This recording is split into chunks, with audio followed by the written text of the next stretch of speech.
Josh, welcome to the Outworker. Hey, thanks for having me, Tim.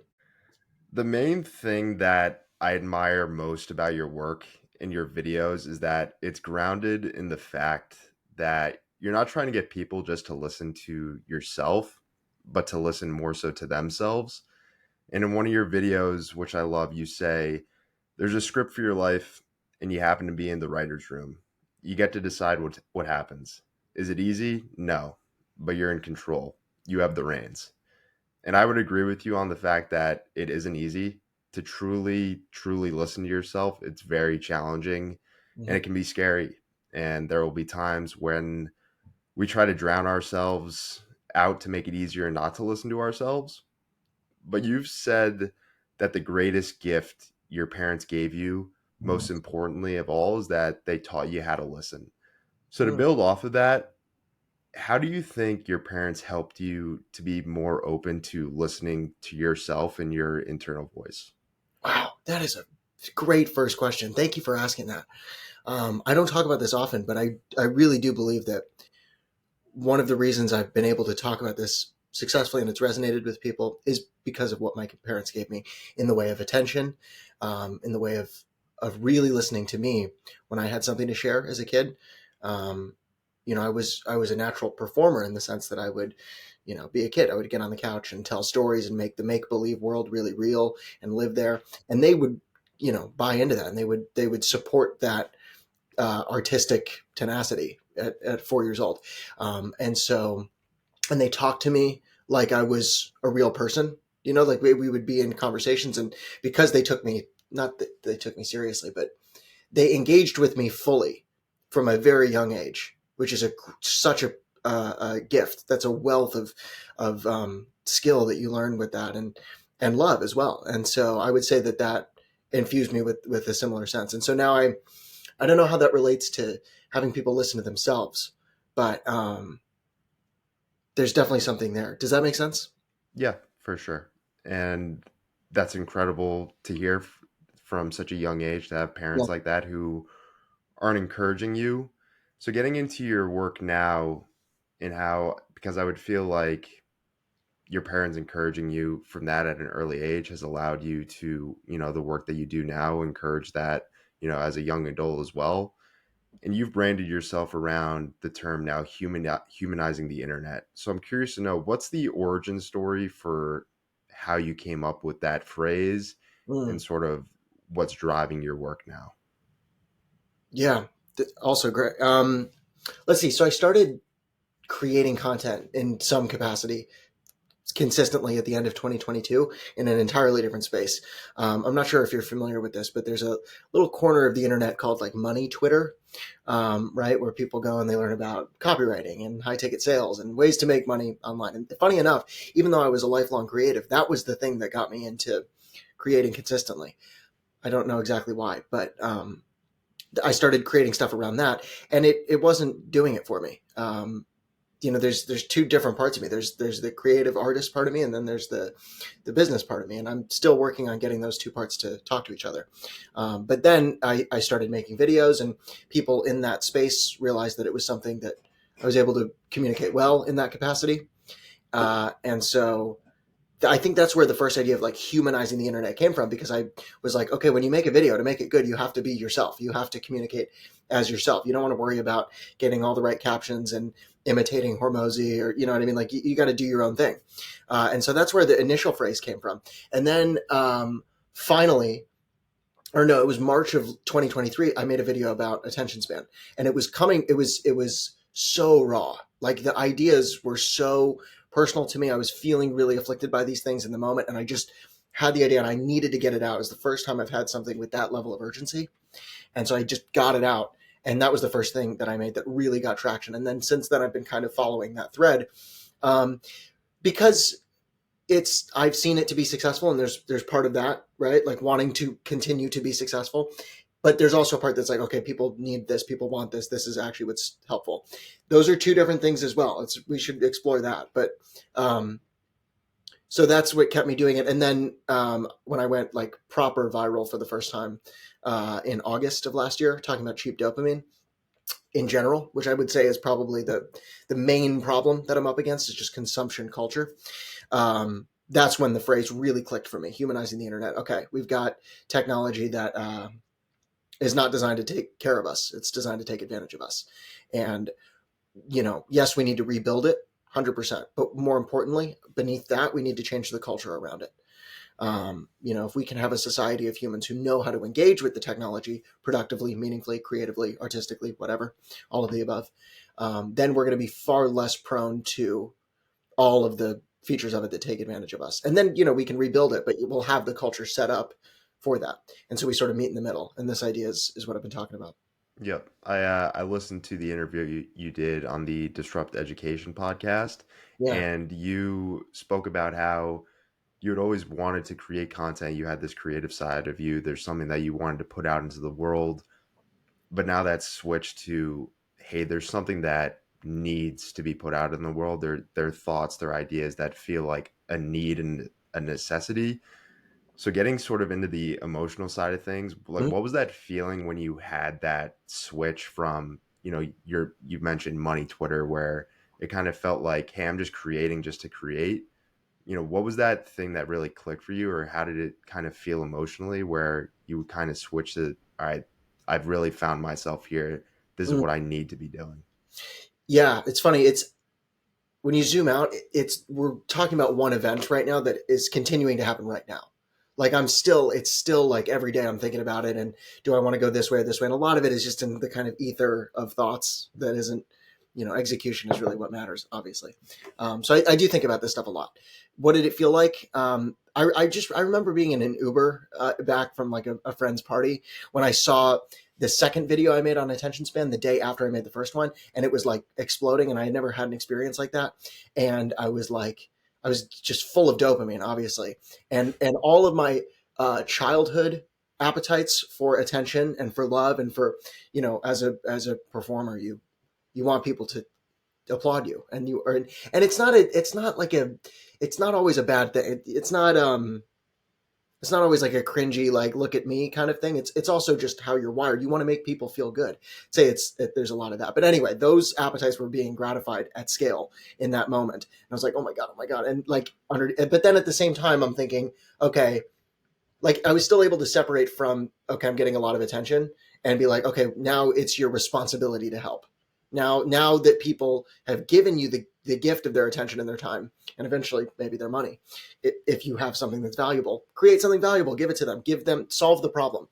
And so really the evolution over the last several months has been, okay, how do I get what I need and want out of the creative process, which is self-expression, everything an artist wants, the same inclination that makes a screenwriter write a movie. Like I want to do that as well. But it would be a distraction to do that right now. So I have to find a way to get that from the work that I'm doing while also actively solving the problem. Right. Like that's how I think about niche right now. So I don't want to have a niche. I do not want to have a niche, but I want the art that I create to be functional. Right. And yeah, I think that's about it. So we're still figuring that out. And I always go back to, how do I make something that's meaningful? And like, yes, you're allowed to express yourself. You're allowed to be creative. You're allowed to go high concept, channel Christopher Nolan and everyone you love into your work, but solve the problem. Give people what they need. Create something that nourishes their feed. You know what I mean? Like, Yeah. yeah, we can explore a lot there, but you know what I mean? I know when you were younger, you had aspirations of launching a formal acting career. In any way, does it feel like you have kind of launched an acting career? So that's where I come from. That I was like a theater kid growing up, right? That's kind of that. I want to perform, and it wasn't just for attention. I really enjoyed that craft. I really got into it. I liked it a lot, and so then I was going to. I had an agent in Chicago. I was auditioning for like legit things. I was taking it very seriously. At end of high school, going into college. Um, at a certain point, I think during COVID, I was like, this isn't giving me everything that I want as a creative medium. I'm doing a lot of things that I don't want to do. It's like a lot of auditioning, and it's a lot of like thinking about my career as opposed to really existing in the art. And that was just how I had it structured. So that's when I decided that content creation was going to be the thing to do, because then I can perform, I can act, I can create characters, but I'm in full control of the whole process. And then I did nothing for like 3 years. And then, now I'm getting into it. It's not that I feel like it is an acting career. I think it's a different form, 100%. But it's funny. My mom always used to say, she like was supportive, but she was like, "You're better at playing yourself," you know. And so now it kind of feels like that's what I'm doing. And so I can be creative and I can write Aaron Sorkin esque dialogue. You know what I mean? Like I can channel my muses in that space, but I get to play myself, and that's also I think where the protagonist messaging comes from. You know what I mean? Like I'm not going to, in a very self centered way. If we're talking about that, I'm not going to play a protagonist in another story. I'm actually going to be the protagonist in my own. So that's where the inspiration for that comes from. So it's not that I have launched an acting career, but I might have found something that ticks all of the boxes for me and also creates something valuable for someone else. I think that's what it is. And if I can really make that happen, this is going to be really sustainable. I think that's where we're at. I know you've spoken about in the past how when we watch movies with a protagonist in the movie, like the ones that we connect with are because we feel a similar inner struggle or vulnerability or wound or whatever it is. Yeah, yeah. Are there any movie characters that you relate to or connect with over the years that you've watched? Oh man, yeah, it's really interesting. I think. And while you think there's a movie character that I'll tell you that I think of when I think of your work, and Oh it's really? because of one scene, but I'll let you answer first. Oh man, that's really interesting. If you're open to it, I'd also love to hear your answer for yourself. It's funny. I don't think about it very often. I think it's hard for me to think of a character right now. I think more of like I've been thinking a lot about just like the style of movies. Like I really like The Social Network by David Fincher. I definitely don't relate to Mark Zuckerberg in that movie, but the writing by Sorkin and just the way they do the movie, I love Yeah, it. you're the antithesis of Mark Zuckerberg. Yeah, but I like man the way it's written is great. Do you want me to give you my answer for you? Sure, go for it. So I think of Robin Williams from Good Will Hunting, Mm, and dude, it's. thank you. That's huge. I'm glad you think that is a compliment, but the reason why I think that is because I've heard you say in many of your videos, it's not your fault, and Yeah. and it takes me to that scene in Good Will Hunting where Hmm. Robin Williams is in his office with Matt Damon, and he just keeps Hmm. telling him, "It's not your fault. It's Hmm. not your fault." And you have this very compassionate side to you with the stuff that you talk about, Yeah. whether it's with personal development, self improvement, and I know you've spoken about in the past also how the Andy Frisillas, David Goggins of the world, Yeah. it can be a very rigid, sort of fixed path to take to trying to improve yourself. Yeah. Where do you think that compassionate side of yourself comes from, and the messages that you put out in the world? Yeah. This is a really important one, Tim, because I imagine we probably share this as young dudes who grew up during this time, grew up with the internet. We have and are also our natural interests. We've been saturated with this stuff for years, right? We grew up drowning in self improvement content and responding to it. Like it's compelling, right? I watched all of these guys, and even when I still see them, there's a part of me that responds to it, which is why I don't think it's all bad. There is an energy there that is absolutely necessary. That intensity, that discipline, all of that stuff is good. I think when it's the religion, when it's everything that you have, you're leaving a lot on the table and you're making yourself vulnerable. Um, Honestly, where I forget exactly what the question was, but like, um, I there's a part of me in the Goodwill Hunting sense. There's a part of me that is like Will from that movie, right? There's a part of me that's really, as a dude and just as a human, like really insecure and and uncertain in masculinity as well. And we don't talk about that often, but that's 100% there, and probably exacerbated by hyper masculine content and like all of that stuff, right? So I don't know. I'm still figuring it out. I think that the compassionate angle is the only thing that seems to work for me, and not in a sense of like I'm going to let all of these things slide. Like I'm not going to.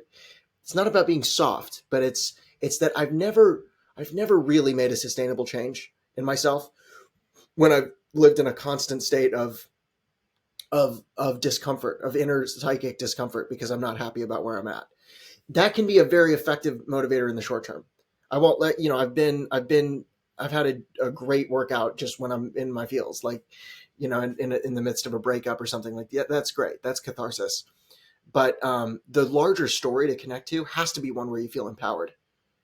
And I know that's kind of like a buzzword, but I think to operationalize it, like, you need to feel like, um, that you're not, there's not an inherent flaw within you that's constantly taking you down. You have to feel like you're in control and that you deserve to win and feel good and take care of yourself. That's where I actually do the things that are necessary, and don't get caught up in the obsession of like, don't screw up, don't screw up, don't lean on cheap dopamine. It's like, yeah, does that?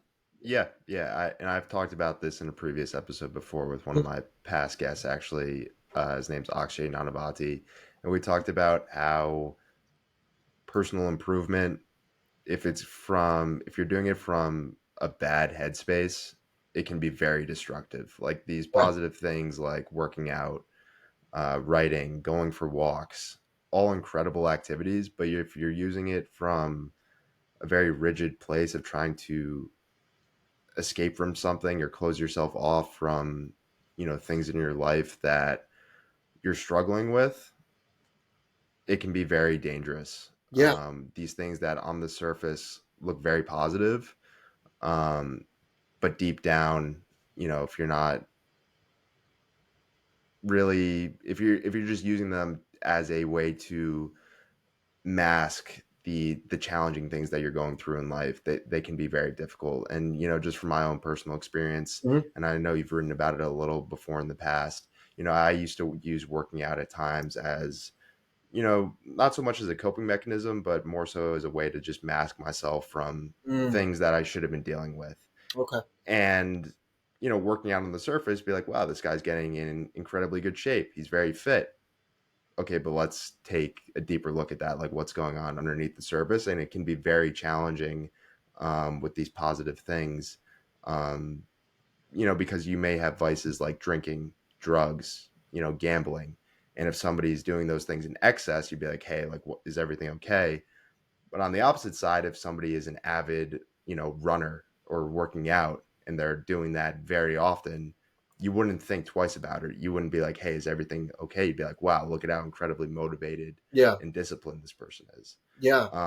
So I think that's a very interesting thing that doesn't get talked a lot about in personal development, how there can be, and I know I messages to you, personal development doesn't equal personal well-being. Um, Mm. Yeah. so Yeah. getting more so into your work with technology and humanizing the internet. And there was this tweet that I came across that really stuck out to me, and I would love to hear your thoughts on it.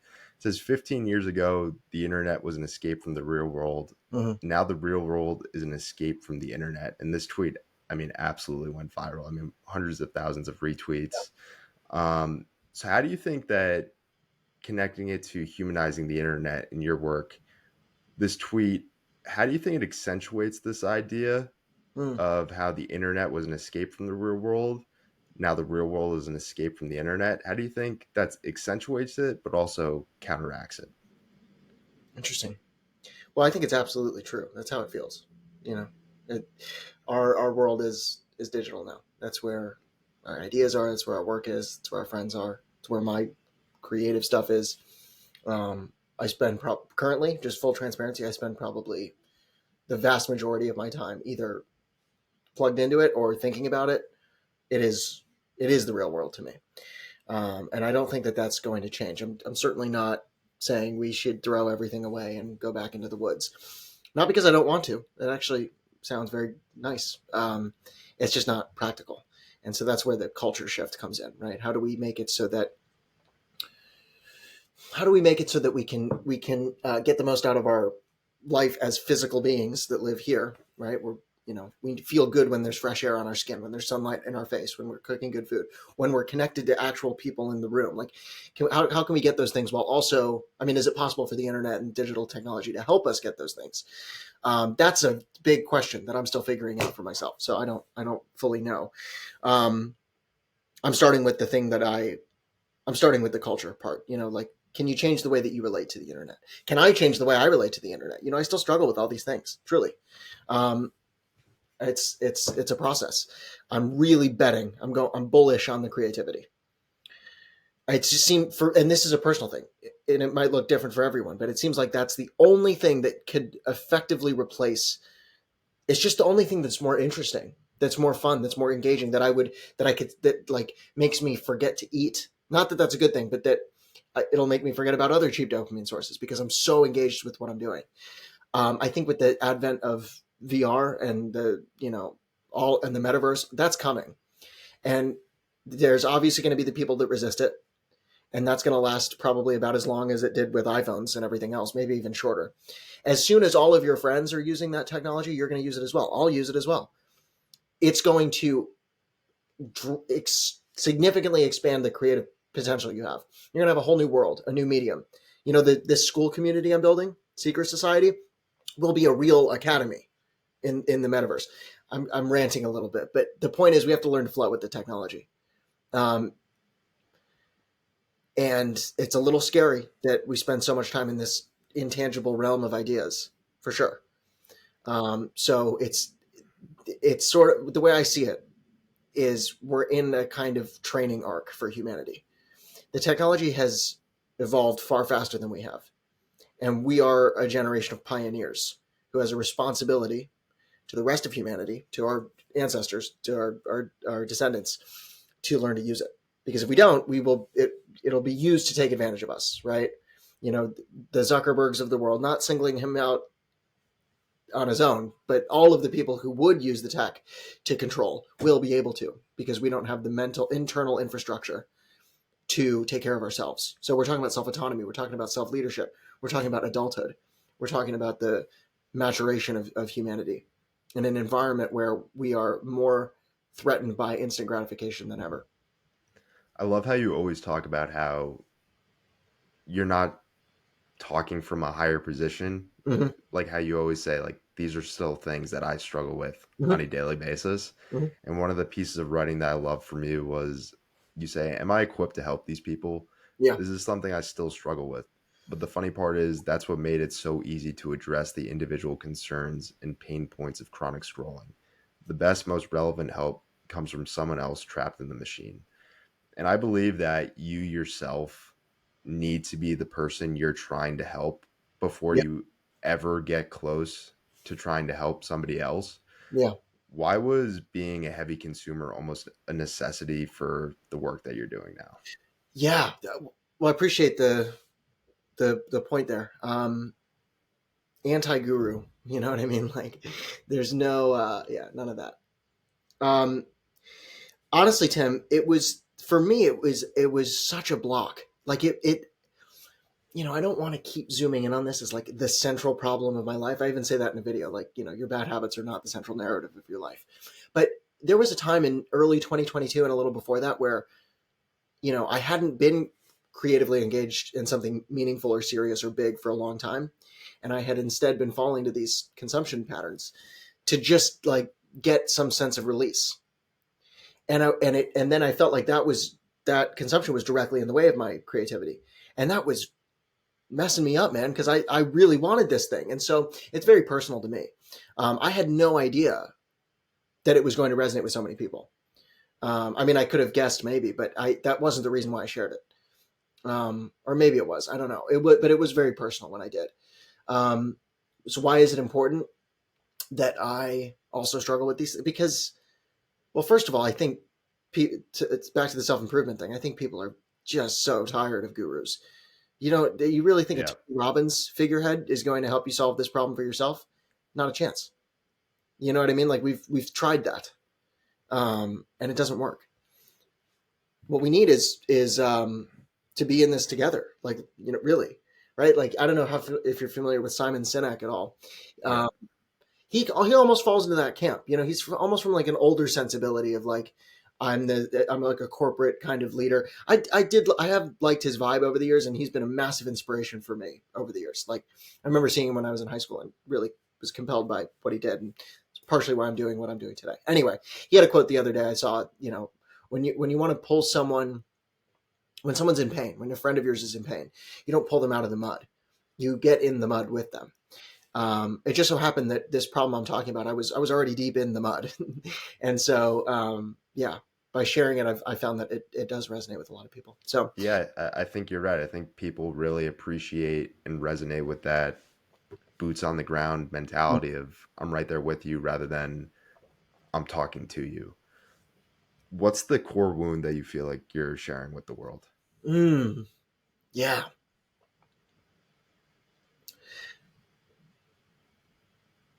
it's a really good question. I don't know if it might be hard to identify one, but if I go to the one that feels most true and the deepest, um, it's not chronic consumption. Chronic consumption is a symptom, right?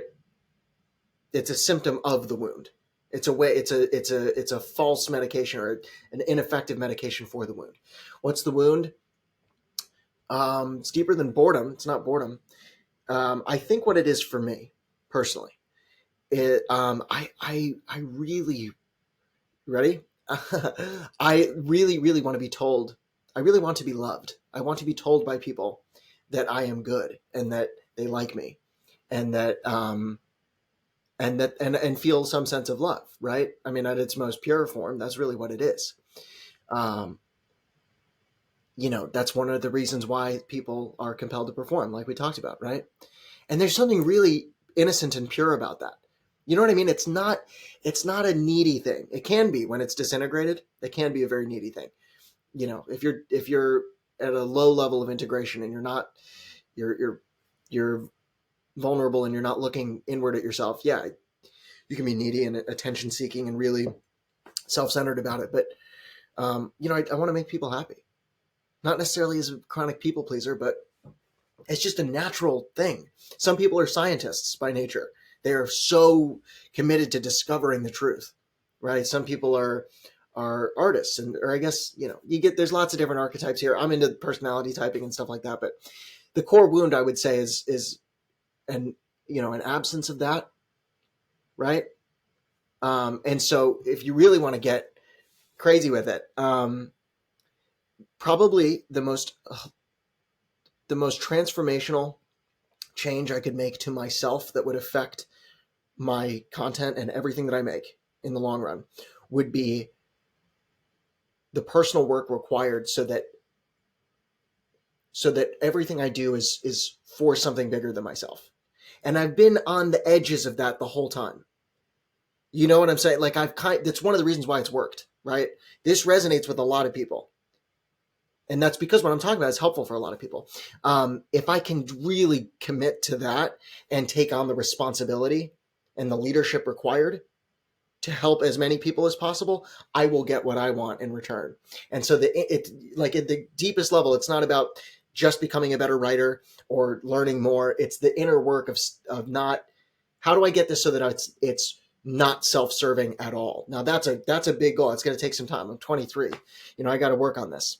But does that make sense? I don't even remember what your question was, dude. Oh, sorry. No, all good. That makes complete sense. And just hearing you talk about that, I feel like that's why there's such a deep rawness and realness to the videos that you put out because nothing that you said right there was, oh, I'm trying to, create a massive business. There's a deep emotional connection that Yeah. you're trying to fill within yourself with these videos, which is powerful and why I believe, your work comes off so naturally. Thanks, man. What's your relationship and understanding of pain look like now after dealing with the initial experience with Crohn's disease? Mm. We got Danny Miranda here. That's a massive compliment. Thank you. No, seriously, I'm very, very impressed by all of the work you've done. Yeah, I've been in great shape, thankfully, since 2019. So in 2019, I was diagnosed with Crohn's disease. The symptoms developed very quickly over a year, but I didn't really take it seriously until I first started college when it got really bad. The reality is, when you're having chronic diarrhea every day, it's not something that you feel very comfortable sharing. And especially not when you're saturated with self-improvement and fitness content. So you assume that it's like a health or it's a diet and discipline problem and not your body turning against you and inflaming your entire digestive tract from your mouth to the end of you. So but anyway, then so I was diagnosed. It was really bad for a second, but then I got on medication. I've been in good shape since. It definitely changed my relationship to eating forever, in a good way. I would say before that, I was in a cycle of like kind of like um, you know binging and then like going very very healthy and restrictive, not purging, but like just oscillating between black and white extremes. This is a pattern throughout my life. I still experience it. I think a lot of the people that I talk to experience it as well. Anyway, Crohn's disease made it that less of a problem because it like I just didn't care anymore about the cosmetic side of things. I just wanted to eat to feel good. I was vegan for a few years. I'm not anymore. Maybe it's something I'll do again in the future. Um, the pain, though, is what you asked about. Thankfully, I haven't had that intense 10 out of 10 can't talk through it pain since the initial diagnosis. Um, the hardest part, truthfully, is that there's a part of me that is a little maybe traumatized about not being able to trust my body, right? This idea that I take good care of myself and my body turns against me out of the blue, that makes me very defensive and like angry. Um, I get angry sometimes in healthcare settings where doctors or providers are telling me things that are like they're giving me advice. It's like, no, no, no, let me do my own thing, even though they very well could be right. But this idea that I'm outsourcing control to my body or that I don't even have it in the first place has been far and away the most long term frustrating part about the whole thing. And I hate the idea that I have to be on medication for the rest of my life. We can explore that down the line, like in terms of getting off of it. But um, thankfully, compared to everyone who struggles with this thing, have been in very, very good shape. I'm incredibly grateful for that. But it is frustrating, and it hangs over you a little bit. Do you think navigating that whole experience when you were first going through it acted as a precursor for sort of guiding yourself out of Hmm. your chronic consumption in a way and sort of acted as practice for work that you do now? It definitely affected the trajectory um, on a surface level, but I'll start with what you just asked. I think the most helpful part internally was the attitude component. Um, that was a moment where I really kind of discovered who I was in the sense that, okay, here's something that I have no control over that sucks a lot. I had to drop out of the semester. I was hospitalized for 2 weeks. I went back to live at home. It showed me a few things about myself. One, when I wasn't eating for like 2 or 3 months after hospitalization, I had a tube in my arm that like fed me. Sucks. I maintained a pretty good attitude, and I wanted to almost from a state of performance. Seriously, it's just crazy, but I wanted to show to everyone else how positive I was being, and it was genuine too. It wasn't like these guys. I don't think everyone's wired this way, but like it wasn't just for me. I knew that to be in the best mental shape possible, I had to be optimistic for sure. But the motivation to do it so intensely was to impress everyone around me at how positive I was being. Weird, but like it worked. So It's the uh, performer in you. I yeah, completely understand that. 100%, 100%. And like at a certain point, you have to lean into that. Like this is an advantage, and it's one of the most genuine things about me. Like that's not.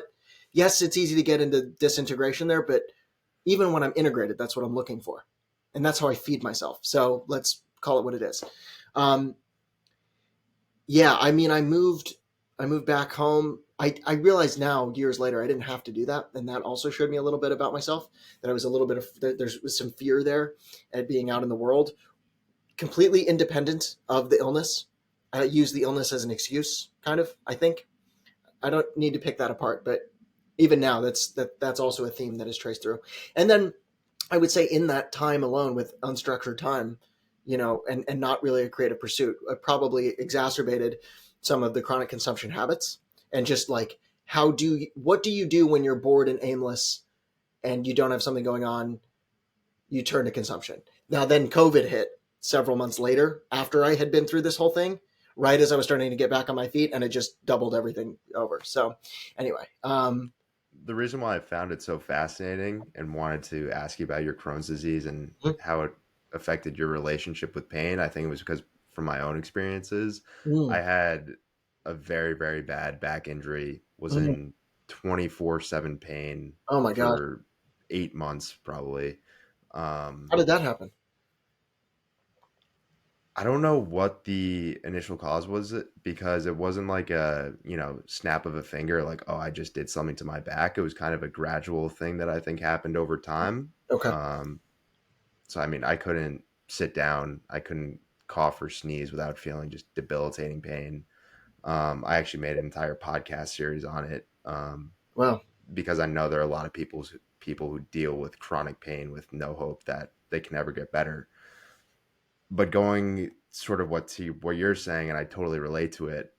And there was a distinct moment where I was lying down on the ground in my bedroom, and I remember I just told myself, I'm like, this is gonna be a hell of a story. Like that, almost like that performer in me, like Yeah. this is a great story. Like Yeah. the challenging times in your life are the most exciting things and proud things that you want to talk about, after they happen. It sucks in the moment, but those are your best moments, I believe. Interesting. And it's interesting how you said you went to chronic consumption when, you were dealing with everything. It's actually fascinating. And I just thought about this. I actually feel like I had the exact opposite Mm, where I got much more in tune with an emotional side of yeah. myself, Yeah. especially with poetry, Oh, really? where it's funny. I was taking while all this was going on, I was taking a class called Poetics of Pain. I was in my senior year.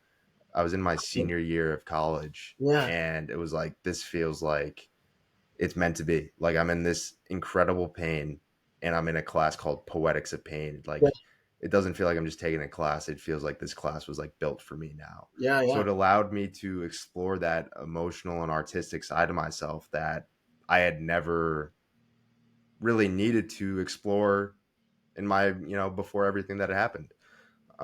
So yeah, that's just a That's so tangent of cool. myself. Yeah. I love it. Is that still something that you have in your life that you still explore? Oh yeah, massively. Like at my life, like I say, like everything that happened with my back, it was the worst 7 months in the short term, but the best 7 months of my entire life in the long term. And it honestly, it acted as a springboard for all the work that I try to do now.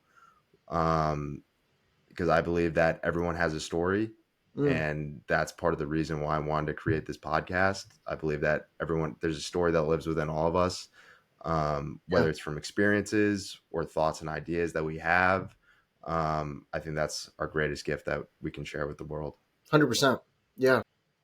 Going more so into your creative side of things and creating, I know because I've felt this before, I know how powerful creating can feel in terms of consumption.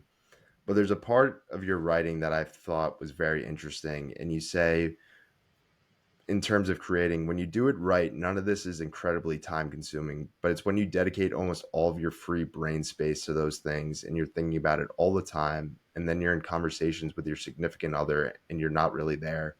And you're thinking about the project and you're thinking about what's next for your work. Yeah. And then you're living in this constructed bubble of individualism Yeah. where you're just thinking about yourself. I couldn't separate myself from myself. And that's definitely something that I think I struggle with at times. Yeah. With how beneficial creating is, how do we make sure we don't become consumed by Yeah. Well, Tim, I'll let you know when I figure it out. it? Um, it's true. So, I mean, just full transparency. I was in my first long term relationship last year, and it ended in March, about a year ago. Um, because that was the situation. I was fully consumed with what I was thinking about. Now, at the time, that was a lot less meaningful than what I'm doing now. Just for the record, that was more the money Twitter era. I was, learning about how to make money writing and all kinds of good stuff. But just anyway, I was thinking about it all the time, and it fully consumed me. And it made it so that I stopped prioritizing the relationship, and so the relationship ended. What's changed between now and then? Not much in the way of relationship building. I mean, I have people in my life who I really care about. I'm really grateful for that. But on some level, I think that I'm probably in an era of intensity with this thing, and the frustration comes from when I don't commit to that. When I'm kind of halfway in, halfway out, because that is difficult. It's difficult to commit to that level of intensity. But I think that's kind of where I'm at. And if I don't commit to that, then I'm just always going to be in this bubble. So anyway, how do we manage it? It always comes back to priorities. Like, what do you care about? Um, and then essentialism, because you can only prioritize so much. I don't think we can land on an exact number, but you can probably do what, like three things seriously, right? You can have a relationship, you can have a job, you can have a creative thing. You could do fitness as well, for sure, but it's all a sliding scale. And so it's really a question of priorities. And a year ago in March, when there was almost like an ultimatum in the relationship, where it was like, you know, you either start taking this seriously or I'm out. Um, the priorities were clear. Now, in the future, that's absolutely not how I want that to go at all. I think that probably I won't be ready for another relationship until I have some more sense of balance. But sometimes I don't know. It in no way I have been stumbling through this, is what I mean to say, and I still am, very much so. There's not there's not a really clear system around what I do. I don't know how much there should be, right? Because you do want it to still be a little, let the spirit rip through you rather than show up to your desk. But there's also some of that, you know what I'm saying? So, um, it's, Yeah, I'd agree with you. I feel like when you're heavy in the building phase, mhm. you, your mind is just going to be focused on the building. Yeah, right, right. And it's like, it is what it is. You know what I mean? I think what would help me personally, and I don't know if you can relate to this, but like, I need to be in a space with other people who are doing that. Yeah, I'm 100%. not currently. I mean, I meet people online and build relationships here, which is great. But one thing that would make that commitment easier would be like an actual circle of people who are doing this. Um, so I'm working on that as well. But So yeah, do you feel like solitude plays a big role in your life then with the work that you do right now? it definitely, and it always will be an important role. But you need a part of your day that isn't that. Yeah. Right. And so I've been spending a lot of time with my family because that's who's around me right now. Ideally, I'd like it to be other creators and people who are in similar things, and not that we do stuff together, but that you stay immersed in that space, but you still have relationships where you can like go for a walk outside. I don't know. Is this something you've experimented with at all, like when you've been in a building phase, or what does that look like for you? Yeah, 1,000%. I mean, solitude definitely plays a massive role in my life. It's very hard for me to with either with this podcast or working out. It's very hard for me to stay balanced. I definitely get very obsessive, and Yeah, it's not from, a bad place. It's just such a deep passion, and me asking myself, like, how far can I take this? What can I truly create? Um and it can be challenging and isolating at times, but I always come back to, those incredible feelings of doing them.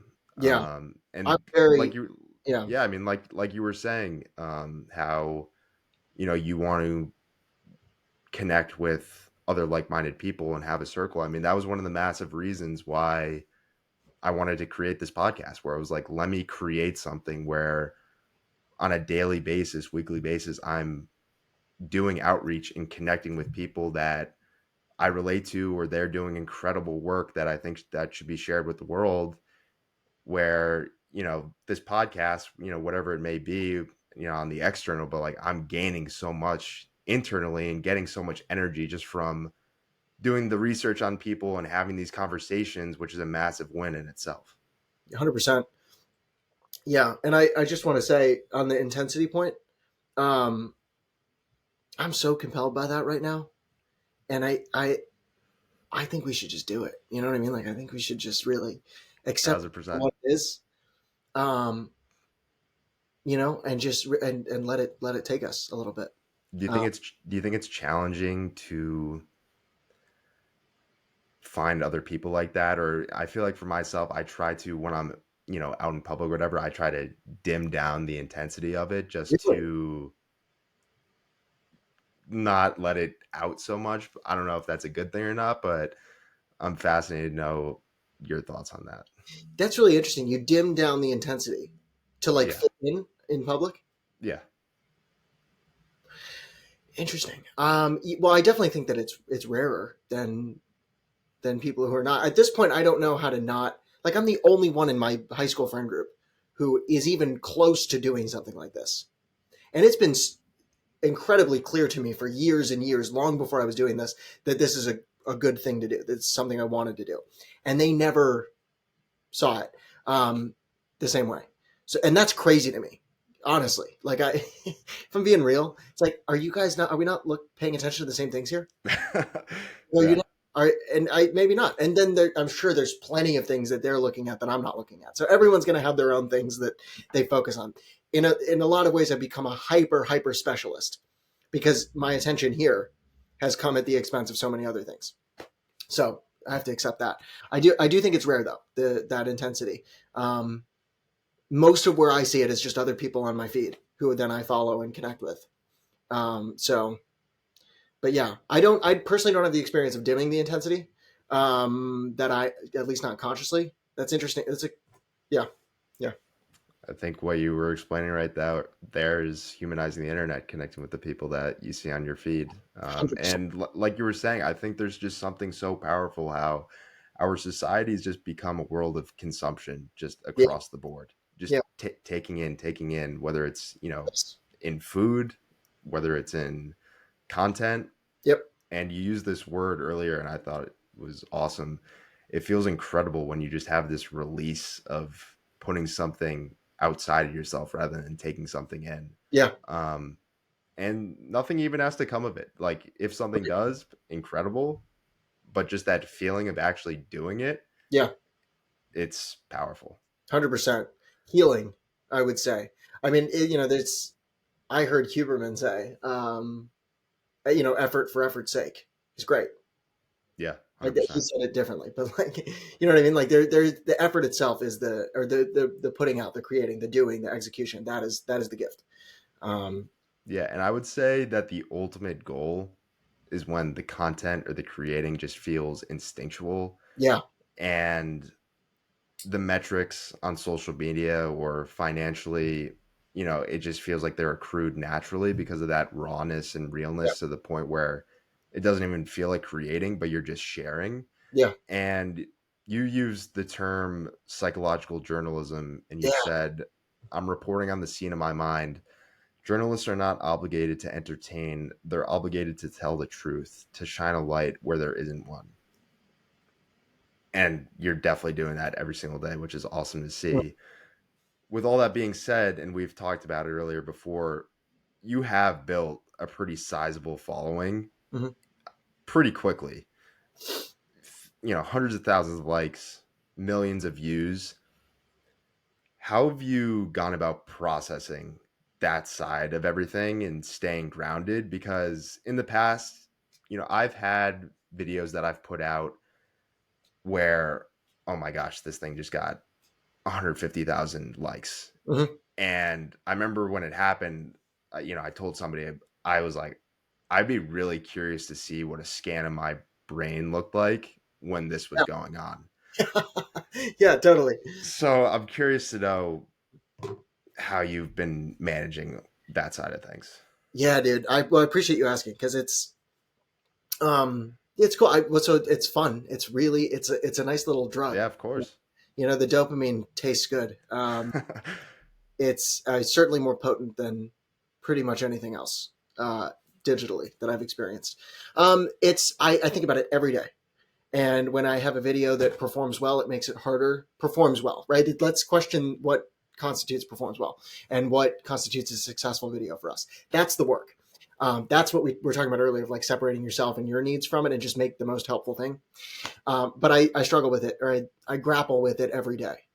Every time I have a video that performs well, that gets a lot of attention, it is harder to make another one because I'm so wired to want to meet the last one or exceed it, which is why you're absolutely right.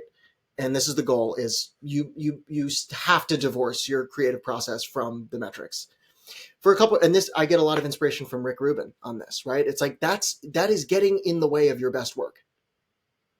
Yeah. Right? Best, like just objectively, like if it's fine to want likes and want attention. That's great. But if you wanted to make the best thing possible that is optimized for attention, Let's say, fine, great, that's your goal.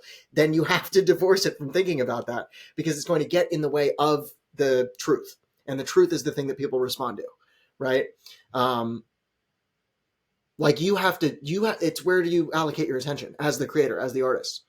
If you're, Have you ever struggled with putting out a video and you're like, oh, this didn't get as many likes? Have you ever struggled with like, oh yeah, man, I guess this message just wasn't as good, or going into like, oh, this is an incredible message, this incredible video that I have to share, and then it doesn't perform as well, and you're like, well, I guess it wasn't as good, but in actuality, I'm like, this is an incredible message. yeah. There sometimes, yes, for sure. I tend to default to like the best stuff will rise to the top, like in general. I know you can think about algorithms and analytics and things like that. I'm just not interested in any of that. I tend to believe, I lead myself with the belief that the thing that is the most true and that is the best communicated and that just is like I respect the market, the attention market, Yeah, like what people like, I respect that. When a video has 6 million views compared to something that has a million, there's relevance to that. There's a yeah, reason for it outside of algorithmic control, right?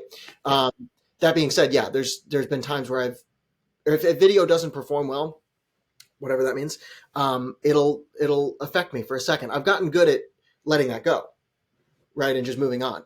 And the good news is that for me, the top priority is the creative process. Like I do enjoy the process. Attention and likes is not the reason why I do this. I do happen to really fucking love it, but right, like just psychologically, Anyone would. yeah. But the process is what's top of the hierarchy for me.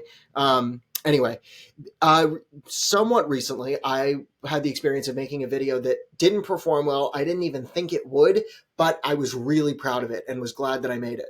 And it was one that was a little bit more creative and it was very, very honest. And the thing that separated that from ones that otherwise don't perform well and I don't feel great about them is that I was expressing myself as an artist and as a human being, and that felt so good. And because I was able to do that, and I was clever with it or whatever like that, that felt good to share. So that's the feeling to chase. Um, Combine that with what's the most help that I can provide, which is really like how much work can I do? Okay, real quick. What I mean by that is like I'm to do this at the scale that I want to. I can't just have a personal brand built on like sharing the hot takes or just whatever's on the top of my brain. There has to be some real work that goes into this. I'm still figuring out what that looks like. That's really where psychological journalism comes from. I don't even know exactly what that means, but I know that there's a lot of work that goes into journalism, investigation, understanding a story, curating the information, packaging it so that people learn something, so that they get something out of it. That's what I need to do rather than just like kind of vibey takes on life. Like those are great, but there needs to be some work here. So combine that with the self-expression. That's what this. Are you getting at sort of systematizing everything that you do? I haven't really gone too deep on that yet, and I need to. And also, to your point, needs to be organic and free flowing. Like it's. I don't want to get a book and be like, okay, I'm going to turn this page into this many videos. You know what I mean? Like, it needs to just all of the processes need to exist on their own, and then but understanding that they'll build off of each other. So you can read and just read a book. Great. You can have a writing practice, a journaling practice. Great. It doesn't mean that that's going to be something that you post. And then you have a creative practice where you do post something, drawing from everything that you've learned and giving people the information that they need. Like if you think about the stakes of this thing, which I'm trying to think about more because it makes it even more compelling. It's like, okay, there's some serious work to be done here. Um, our media ecosystem is polluted, right? Like it's just polluted Yeah. with either like negative stuff, right? To a certain extent, the toxic self improvement stuff is polluting it. Just brain rot, right? The nonsense, Subway Surfers clips over something like not harmful on its own, but when you have a diet that's built on it, that's fast food media, right? So can you clean up the stream of information? That's a fantastic term that I feel like you should trademark. Honestly, Yeah, fast food media is yeah, because I've had that connection to it. I feel like consumption with content, you can completely relate it to your relationship that you have with food, for sure. where people who say, oh, social media is bad, we need to get rid of social media, the way that I look at it is saying, like, okay, we should get rid of all food because McDonald's exists. Yeah, yeah. Uh, That's a really good uh, way of looking at it. yeah, So I thought that that was fascinating.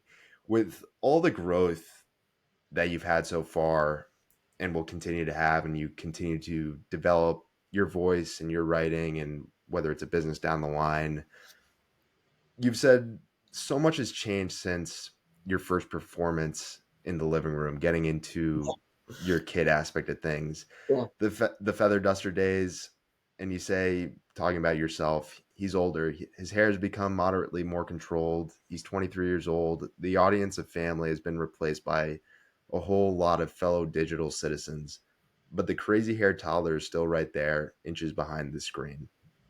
So with everything that you're doing and the older that you get, how much of what you do today feels like a thread to stay connected to your childhood self? Yeah, it's all immediately connected.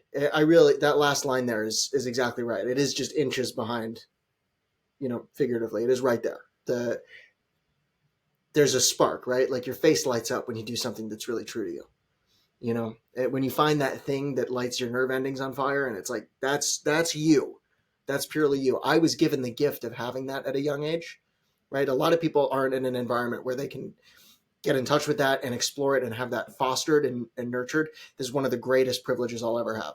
So I have that, and that's why one of the reasons why it is so vital within me today, I think. But it's right there all the time.